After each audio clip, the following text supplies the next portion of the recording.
There are places on this earth where the boundary between human ambition and geological impossibility blurs into silence. Deep in the sun-scorched heart of the Indian subcontinent, the basalt cliffs of Ellora hold a wound in the stone that has never healed. You do not simply stumble upon this place. You are summoned by a whisper older than any living kingdom. As you stand before the colossal archways, the first thing that steals your breath is the sheer verticality of the void. A mountain has been inverted, carved from the top down into a cathedral of solid rock, and the darkness inside seems to be watching you back. This is the Kailasa Temple, the impossible jewel of the Ellora cave complex, a structure that modern engineers still struggle to fully comprehend. Imagine walking through a narrow canyon, the heat pressing against your skin, and then the stone suddenly opens into a sprawling, multi-storied fantasy. Pillars thick as ancient forest trunks rise around you, every surface writhing with carved deities, leaping lions, and frozen cosmic dancers. The air here clings to the stone like a held breath, saturated with centuries of incense, monsoons, and the silent fury of the chisel. No blueprint survived. No royal builder's diary explains the method, leaving us alone with a question heavier than the excavated millions of tons of rock. They say it was built by a grief-stricken king, a prayer to Lord Shiva to save his dying queen. But the stone itself tells a far more cryptic story. Conventional history marks the 8th century under the Rashtrakuta dynasty, a golden age where artisans were tasked with sculpting the impossible. To carve this temple, the anonymous architects did not build upwards from the earth. They began at the summit and bit into the raw volcanic ridge. They excavated a vertical trench 3 stories deep, isolating a monolithic block of basalt the size of a modern cathedral, and then they sculpted it from the outside in. Close your eyes for a moment and try to visualize the audacity of that first strike against the pristine basalt summit. There was no room for error, no way to add back a shattered limb of a stone goddess or a miscalculated pillar that crumbled into dust. Every proportion had to exist, in perfect negative relief, inside the sculptor's mind before the first grain of rock surrendered to the iron mallet. The volume of excavated debris alone is a staggering arithmetic. Over 200,000 tons of rock removed from the site, perhaps more. A cascading waterfall of dark, jagged stone must have thundered down the hillside for decades. Yet no trace of this massive spoil heap exists today. The hills around the temple are remarkably quiet and clean, as if the mountain simply absorbed its own shattered bones back into the ground. We tell ourselves that time reveals all things. But as you trace the sharp, perfect edge of a water channel in the stone, the logic begins to crumble. The precision of the geometry speaks of a mathematical mastery that rivals laser-guided cutting, achieved with nothing but human muscle and starlight. The main shrine, a towering pyramidal vimana, is aligned not just with a cardinal direction, but with a seemingly cosmic sensitivity to light and shadow. During the equinox, the sun's rays pierce the inner sanctum in a way that suggests the rock itself was charting the heavens long before the first astronomer arrived. Where mainstream archaeology points to simple plumb bobs and patience, a profound engineering silence starts to hum in the back of your skull. There are hidden staircases that lead to secret shrines, ventilation shafts that breathe like lungs, and acoustic chambers that turn a whisper into an oracle's echo. Climb into the upper galleries, and you will find rooms carved with such delicate accuracy that the walls seem to be only a few inches thick, yet they have stood for over a millennium. If you press your palm against the cool, polished stone of the main hall, You are touching a surface that was finished by hands that turned a vertical cliff into a flawless glassy mirror. The recorded history tells us it took roughly 18 years to complete, a time frame that seems almost mocking in its brevity. To cut, shape, and decorate a three-dimensional temple of this magnitude from a single hard basalt cliff in just 2 decades defies our modern construction schedules. A team of experts once calculated that if modern laborers worked around the clock using ancient methods, they would still be centuries away from finishing a replica. So where does history end and myth begin? At the base of the temple, a frieze depicts the great epic of the Ramayana, stone figures grappling in an eternal war. Elephants, carved in life-size proportions, appear to strain under the weight of the temple, their trunks lifting the entire structure in a terrifying illusion of living pressure. This is the labyrinth of the evidence. Every carved petal is a testament to obsessive detail, yet the construction logistics remain a gaping void. Some geologists note that the grain of the basalt runs horizontally, a treacherous canvas that should have shattered under the impact of heavy vertical excavation. The pillars in the main hall are not merely structural supports. They are a forest of sound, tuned to a resonance that suggests a lost science of lithic acoustics.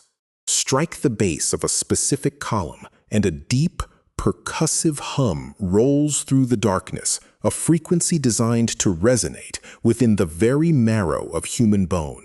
Let that sink in. This is not just a building. It is a petrified instrument, yet we possess no treatise from that era explaining the physics of such a stone symphony. Where archaeology has reached a dead end, the theories begin to crawl out from the shadows, some anchored in reason, others in desperation.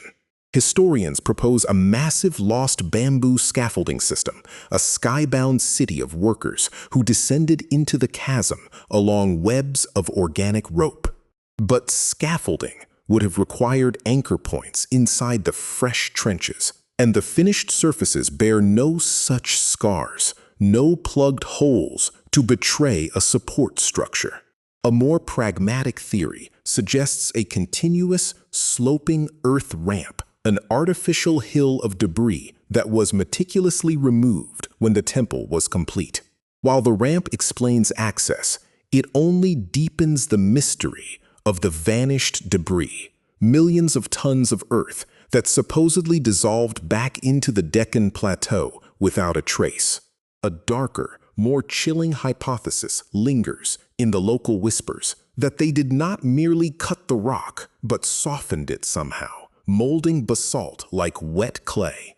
Mainstream science dismisses such plant-based plasticizers as folklore, yet no rigorous experiment has ever replicated the sheer volume of the Kailasa Temple's removal by chisel alone.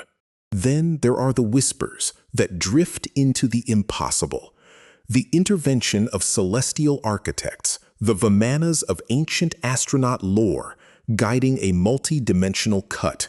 We do not need to go to the stars to find the unsettling truth.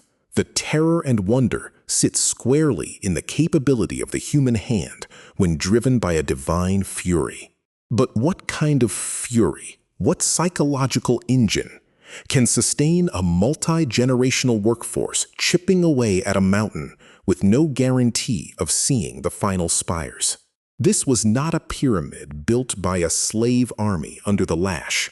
The complexity of the figures, the serene smile of the stone deities, implies a different kind of obsession. Stand in the courtyard during a thunderstorm, and the water spouts carved into the monolithic beasts come alive, roaring with the force of the monsoon, and you feel the presence of their minds. The artisans were not simply destroying a mountain. They were releasing a cosmic architecture they believed was already slumbering inside the molten basalt. We enter the human element now, the ghostly fingerprints that fade the moment we try to examine them. No king, ever carved his own portrait into this stone to claim credit for the agony. The dominant signature is the dancing Nataraja, the rhythm of creation and destruction.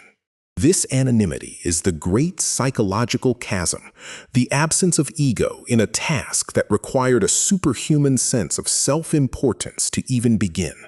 To search for the minds behind Ellora is to walk through a hall of mirrors where every reflection is a craftsman with no name, praying for the salvation of stone.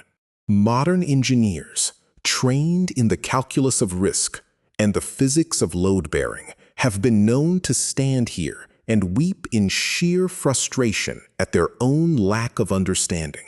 We have mapped the atom and spliced the gene, yet the logistical blueprint of a 1,200-year-old negative volume excavation remains a locked door in our perception.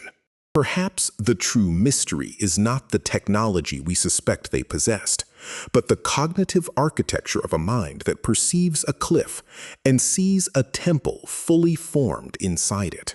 We are forced to admit that their spatial reasoning, their ability to hold a three-dimensional cathedral in their imagination while removing the mountain that hid it, may represent a lost apex of human consciousness.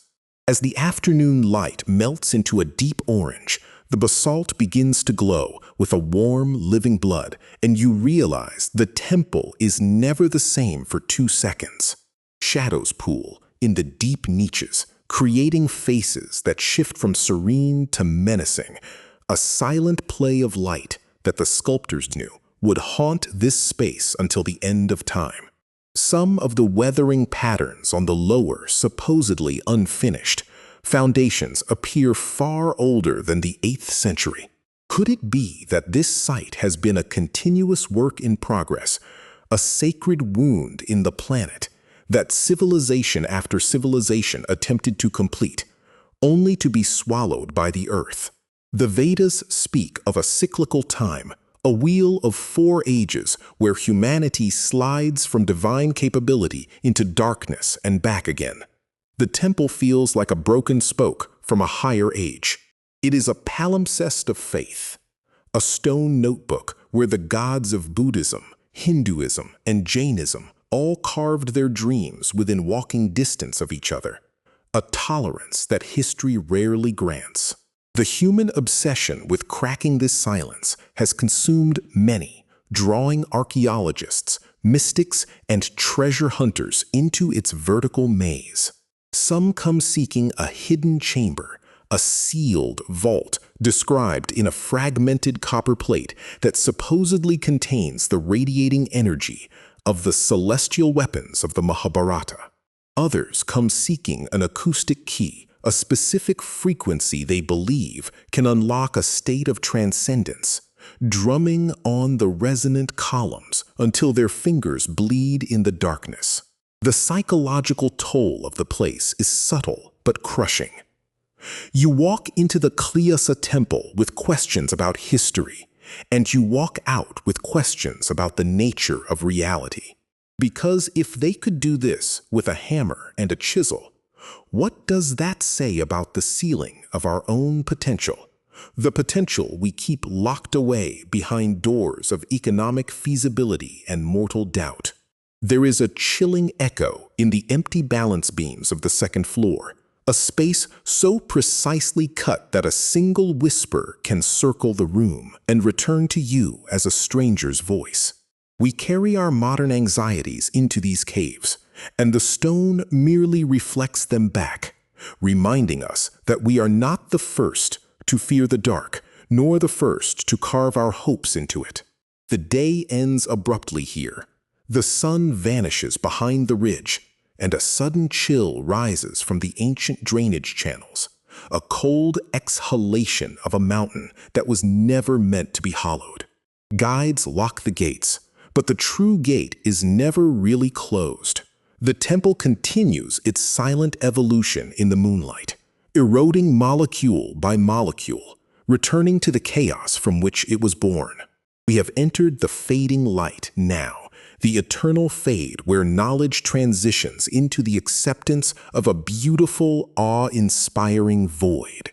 What makes this place mystery for all ages is that it stands in the full light of day, a documented, tangible, and colossal object, yet its innermost secret remains completely hidden in plain sight. It is not buried under ice or lost in a jungle. It is a stark, irreducible anomaly that you can walk into, touch, and smell, yet you cannot logically contain it within the history of our species. We search for fragments of extraterrestrial scaffolding because we are too afraid to look inward at the terrifying, dormant capacity of our own ancestors. The basalt does not judge. It just sits there, holding the weight of the sky on the stone trunks of forgotten elephants, waiting for us to evolve enough to understand the message.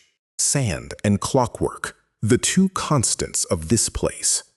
The sand trickling through the carved drainage systems, and the clockwork of the relentless seasons grinding the sharp edges into soft oblivion. But even in its softness, the temple resists. It laughs at our nuclear clocks and our digital surveys, holding fast to a secret that no carbon dating can extract. You realize, as you stand at the edge of the cliff, looking down at the magnificent chaos, that some mysteries are not meant to be solved, but to be experienced as a mirror. The void in our understanding is exactly the shape of the temple. An inverted mountain of missing information, a negative space where a lost chapter of the human soul used to be. We tell ourselves we are the pinnacle of evolution, but a walk through these cave temples is a walk through a legacy of giants who needed no machines to become gods. The final enigma is not just the engineering, it is the silence. A 1,200-year-old silence regarding how you motivate a civilization to move a mountain for a prayer. Leaving Ellora is a process of slow disconnection. The dark archways follow you. The rhythmic tolling of the hammer against chisel haunts your quiet moments. We drift back into the noisy machinery of our lives, but a part of us stays entombed in that vertical trench, orbiting the mystery like a moth around a flame.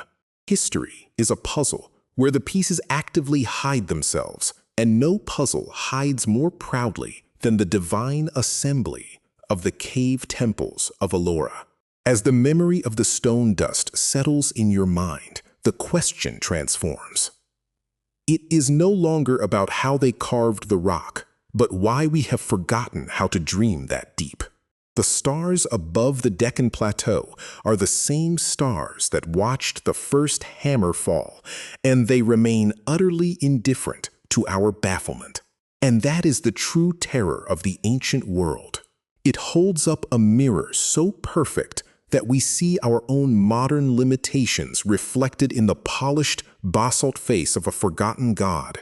If you listen closely enough in the dark, you will not hear answers. You will only hear the mountain patiently breathing, waiting for the next devoted hand to strike the stone. We are the ones who are lost in time, not the temple. It is we who must find our way back through the labyrinth of the impossible underground toward a truth that only the silent rock remembers.